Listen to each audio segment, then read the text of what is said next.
This is a tutorial on the mathematics of chemical reactions, which we also call stoichiometry.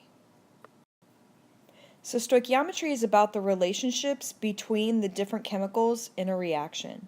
You've already learned how to convert from grams to moles to liters and to particles. And in this chapter, you're going to learn how to relate, for example, grams of one reactant with, if I use that reactant, how much product should I be able to make? It's very much like a recipe. So let's take a look at an actual recipe, and I can show you how stoichiometry is really the same thing.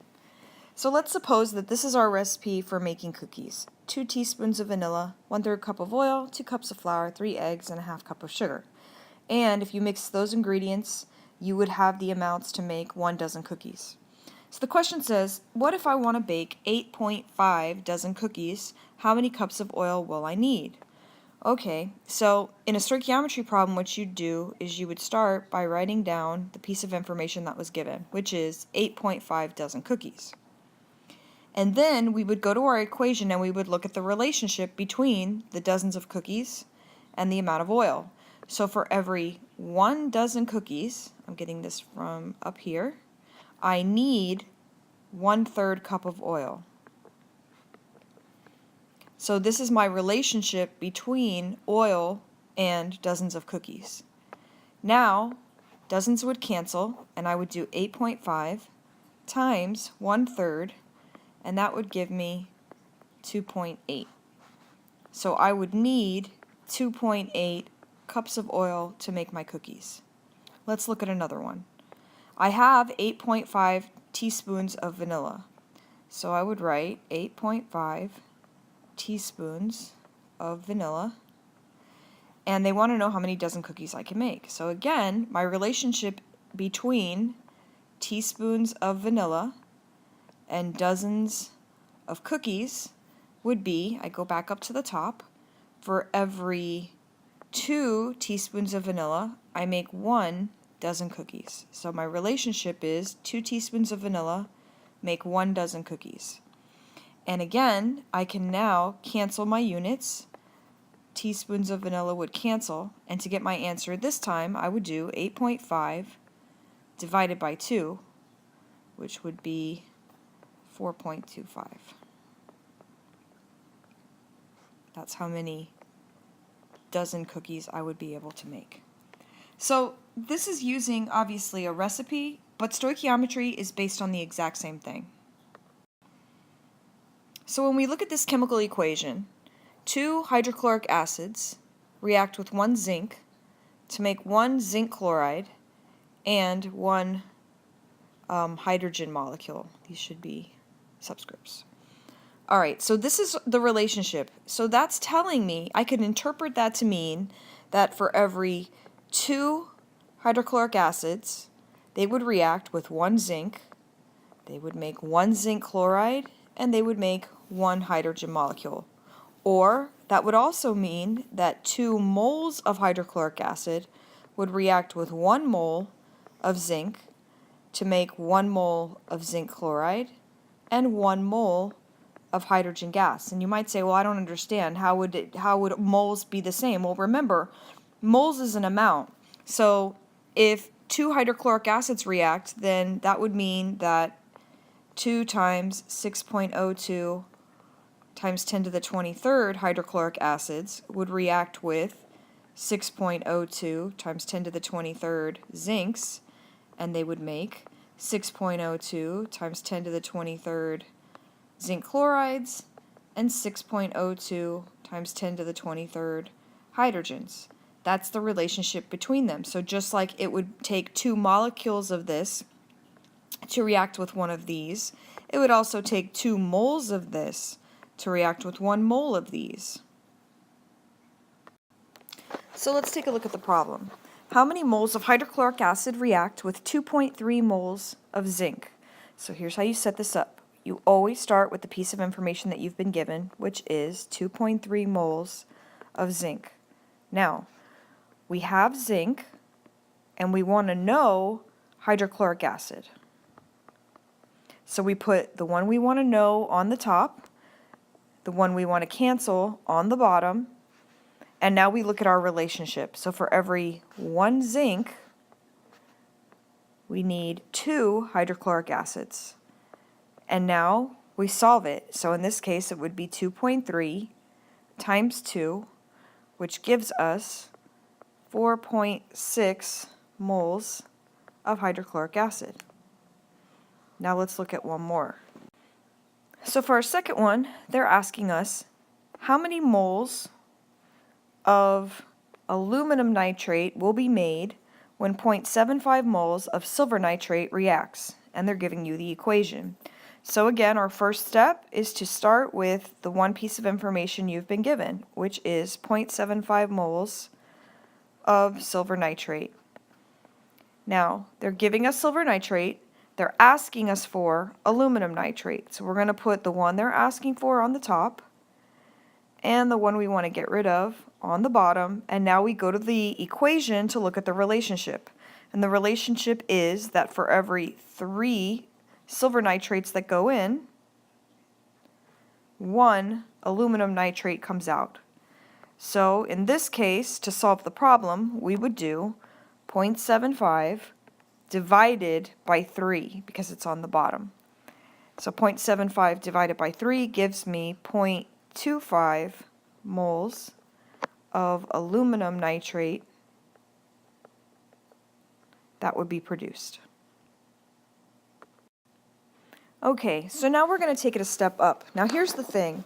We cannot relate these ingredients with one another based on how much they weigh. In other words, we can't say that 1 gram of this reacts with 6 grams of this to make 6 grams of this and 6 grams of that. That doesn't work. We can't say that. Because remember, every element has a different weight. So we have to use moles because we know that they are related to one another by moles. We do know that 1 mole of that would react with 6 moles of this to make 6 moles of this one and 6 moles of this one. All right. So this time, instead of giving us moles, they're giving us grams. So if we start with 1.5 grams of glucose, C6H12O6, and they want to know how many grams of water you would make. All right. Now, here's the thing. We already learned that if we have moles, we know that we can relate glucose and water to one another in the equation. But the first thing we have to do here is we're going to have to change our grams of glucose to moles of glucose. So 1 mole of glucose, we would go to the periodic table, and I'll save you time. It weighs 180 grams. Again, that would come from weighing the weight on the periodic table. Okay, so if we divide that out, we get that the amount of moles of glucose we have is 8.3 times 10 to the negative 3 moles. So this is how many moles of glucose we have. All right. Now, from there, what we want to find out, remember they're asking us how many grams of water we're going to make. So now we can do the same step we did the first time. In other words, we can take our moles of glucose and we can look at the relationship between the moles of glucose and the moles of water. So this many moles of glucose, we want to know the relationship between glucose and water, and we know that for every 1 glucose that goes in, 6 waters come out. And if we solve that, we find that we make 0.05 moles of water. The thing is, they're not asking us how many moles of water we're going to make, they're asking us how many grams of water we're going to make.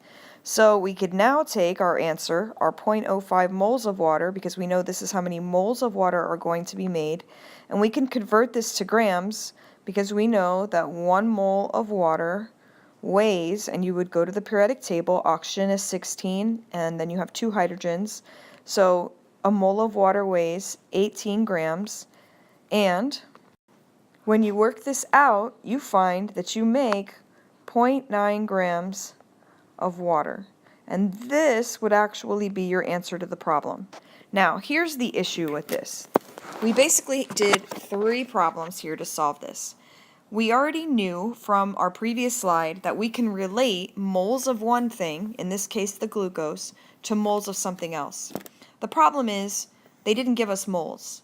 So we went back to our mole chapter and we said, well, we can change the grams of glucose to moles, and that was what I did first. Then we can take those moles of glucose and then we can relate moles to moles of glucose to moles of water, and it's a 1:6 ratio. Our answer would be in moles of water, but they asked how many grams of water would be made. So I took my answer and I did a conversion from moles to grams. Now, this is a lot of work and it makes a big mess. So what I'm going to show you now is how to combine all three of these steps, step number 1, 2, and 3, into a single equation. Alright, so this is how we combine it. So we're going to again start with the one piece of information we were given, which is that we are starting with 1.5 grams of glucose. Now, we just said our first step before we can solve this problem is we need to convert to moles because we can only look at the relationship in moles. So to convert glucose to moles, I had said that you go to the periodic table and glucose weighs 180 grams, and so 1 mole of glucose would weigh 180 grams. Our second equation was our ratio, and this is the only step where you go to your original equation and we look at coefficients. Do not look at coefficients when you're doing any other step. So we want to know our relationship between glucose, that's the one we want to get rid of, and the one they're asking for is water. So we have glucose on the bottom, water on the top. We go to our equation, and our relationship is that for every 1 glucose that goes in, 6 waters come out. Alright, if we were to stop here, if I do my canceling here, this converts grams to moles. This is moles of glucose, and our answer would be in moles of water. So our last step was that we needed to convert water to grams. We need to know how many grams of water we're making. So 1 mole of water from our periodic table weighs 18 grams. And now, this is our second convert step. So our 3 steps would be, we're going to convert to moles, we're going to look at the ratio of what we have on the bottom and what we want on the top.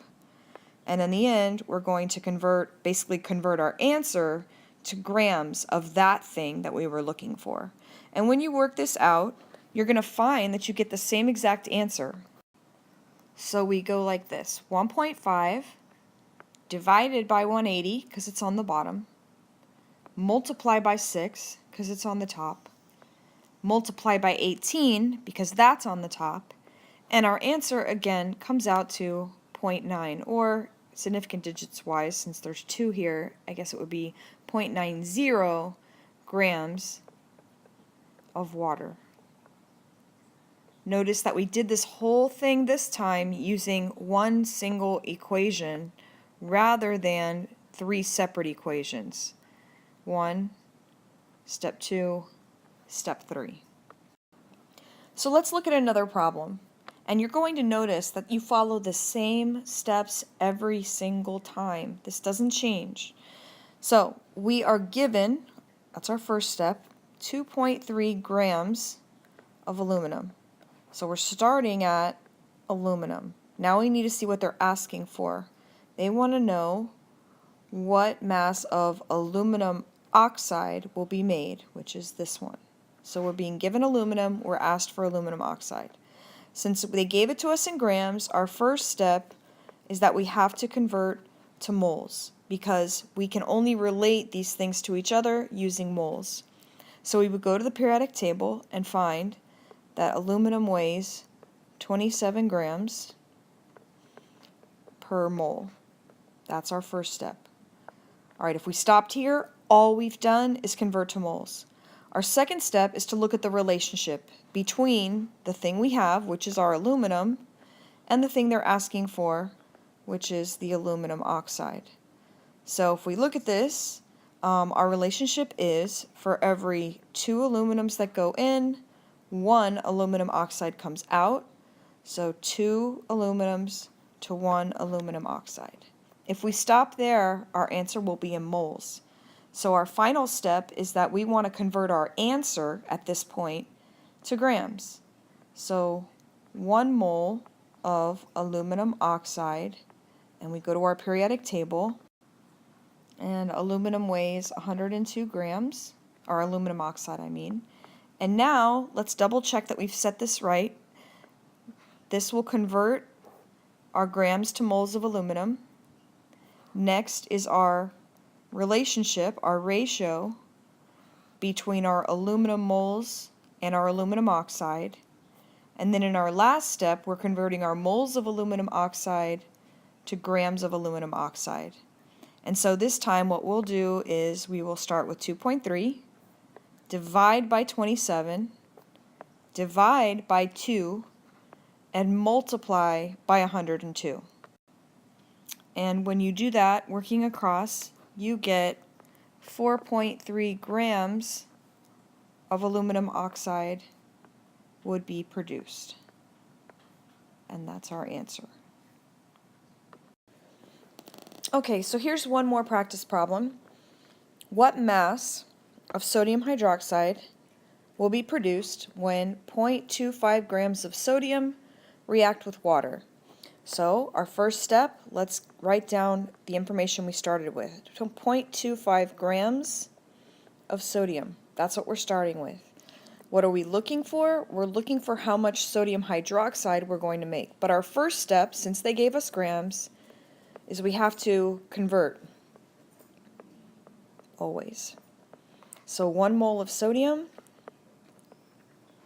weighs 23 grams. So there's our first step. If we stop there, all we've done is convert from grams of sodium to moles of sodium. Now we're going to look at our relationship, our ratio between the sodium, which is what we already have, and the sodium hydroxide, which is what they're looking for. So in this case, 2 sodiums go in, 2 sodium hydroxides come out. So it's a 2-to-2 ratio, which is the same as 1-to-1. So you don't actually have to multiply by 2 and then turn around and divide by 2. Alright, and our last step is going to be to convert again, because if we were to stop here, our answer would be in moles of sodium hydroxide made, and they're asking us how many grams of sodium hydroxide are going to be made. So 1 mole of sodium hydroxide weighs 40 grams. And now let's double check that we've set this up right. Grams of sodium, we've converted to moles of sodium. Moles of sodium cancels and we get moles of sodium hydroxide. Moles of sodium hydroxide cancels and we'll get grams of sodium hydroxide. We work our way across, 0.25 divided by 23 and then multiplied by 40. And our answer is 0.43 grams of sodium hydroxide. So this problem is a little bit different, but you're going to follow the same steps. So it says that we're starting with 125 grams here of sodium nitride. So we write down our first piece of information. And notice that they're asking this time what volume of nitrogen gas will be made. So they're not asking for grams, they're asking for a volume, but we'll get to that in a minute. Our first step is always our convert step, unless they gave it to us in moles, which they didn't. So we need to convert from grams to moles. And so our molar mass here is 65 grams, and that's from our periodic table. Okay, second step is our ratio step. So we were given the sodium nitride, and we are being asked for the volume of nitrogen gas. So we go to our equation, and for every 2 sodium nitrides that go in here, 3 nitrogen molecules come out. So 3. Okay, and now our last step. This is the only step that's different. It's still a conversion step, but they're not asking for how many grams of nitrogen will be made. If they were, we would do what we've done before. We would do 1 mole of nitrogen, and we would look up how much it weighs. But instead, they're asking for the volume of nitrogen. So you should remember from the last chapter that to go from moles of any gas at standard temperature and pressure to volume, 1 mole is 22.4 liters. So since they're asking us for volume, we're going to convert from moles of nitrogen gas to liters of nitrogen gas instead of converting it to mass. And so let's double check. We cancel our grams of sodium nitride. We converted to moles. We looked at our mole to mole ratio with the thing we knew on the bottom and the one we were looking for on the top. And finally, we converted from moles of nitrogen to the units they asked for, which in this case would be liters. So we're going to take 125, divide by 65, multiply by 3, divide by 2, and multiply by 22.4. And our answer comes out to 64.6 liters of nitrogen gas. And that is our answer. All right, so let's do one more of these. So here's our new equation, and this time, let's pay attention. We are being asked how much aluminum, or what mass of aluminum, will make 1.32 liters of hydrogen gas.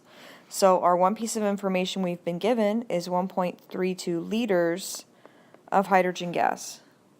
This is our hydrogen gas. And they want to know how many grams of aluminum would be needed to make this. All right. So our first step is our conversion step. Now, since they gave us liters, our conversion from liters to moles is that 1 mole of hydrogen gas, or any gas for that matter, is 22.4 liters. Our second step is our ratio.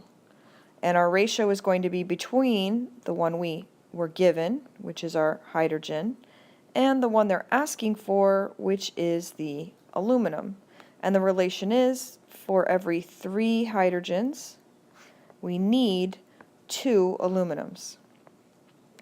And our last step is our conversion step, and we need to see what they want us to convert to. So 1 mole of aluminum, and they are asking for mass. So that means we're converting from moles to grams, and aluminum on the periodic table weighs 27 grams. Let's check our setup. We went from liters of hydrogen to moles of hydrogen. Then we went from moles of hydrogen to moles of aluminum. And finally, we went from moles of aluminum to grams of aluminum. We're going to start with 1.32, divide by 22.4, multiply by 2, divide by 3, and multiply by 27. And when we do that, we get 1.06 grams of aluminum, and that would be our answer. Okay, our last type of problem, we've learned how to go from simply moles of one thing to moles of something else. That was easy, we just do the ratio. We've learned to go from mass of something to mass of something else. We've learned how to go from volume of something to mass of something else, or vice versa, from mass of something to volume of something else. And our last one is going to be, what if they give you a volume of one thing, and they want to know the volume of something else? So take a look at this one. Nitrogen reacts with hydrogen to make ammonia. You start with 15.5 liters of nitrogen. How many liters of ammonia will you make? Now, I'm going to work this the long way first to show you why it's not necessary. So remember what we've learned before. 15.5 liters of nitrogen. Our first step would be to convert to moles. How do we get from liters to moles? 22.4 liters of nitrogen would be 1 mole of nitrogen. Our next step is our ratio. Moles of nitrogen to moles of ammonia, and our relationship is that for every 3 nitrogens, there are 2 ammonias, And our last step is to convert to the units they're asking for. So 1 mole of ammonia, and they're asking for liters, is 22.4 liters. So to solve this, you would take 15.5, divide by 22.4, multiply by 2, divide by 3, and then multiply by 22.4. Now, here's the thing. If you're going to divide by 22.4 here, and then you're going to turn around and multiply by 22.4 again, technically these two steps cancel each other out. If you do it the way I just showed you, you'll still get the same exact answer, but it's completely unnecessary. So since the conversion factor is a constant, you actually do not have to do any conversions for a liter to liter problem. You simply go straight to the ratio. So 15.5 liters of nitrogen, the relationship is for every 3 moles, or in this case, really, for every 3 liters of nitrogen, we would make 2 liters of ammonia. And so we take our 15.5, we multiply by 2, and we divide by 3. And we get 10.3 liters of ammonia. All right, so let's summarize everything. So let's use this equation in the upper corner right here for making water. 2 hydrogens react with 1 oxygen to make 2 water molecules. So how would a mole-to-mole problem look for this equation? Well, let's say that you were given 0.5 moles of hydrogen and you were asked how many moles of water would you make? You would start with your 0.5 moles of hydrogen,